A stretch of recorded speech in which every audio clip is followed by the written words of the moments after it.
E aí pessoal, bem-vindos ao último dia dos 9 aplicativos de realidade aumentada do Projeto Space, ele Maratona Wolf 9, e o último aplicativo é o Hologo, eu acho que é assim que se pronuncia.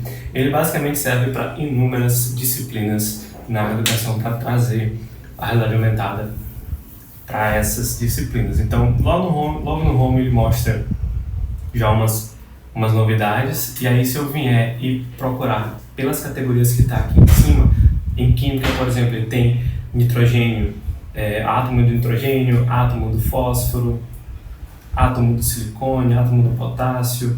Em biologia ele vai mostrar a célula do cabelo de uma raiz, acho que é isso, literalmente fazendo, célula animal, célula da planta, célula do esperma. Física, ele vai mostrar ondas eletromagnéticas, gerador, motor, etc. Eu vou voltar em química, botar o átomo do nitrogênio, deixa ele reconhecer no ambiente, ele reconheceu, e aqui está a célula do nitrogênio, inclusive eu estou até ali, né? E essa aqui é a célula do nitrogênio e, enfim, você pode usar para dar aquela aulinha de química, física e etc.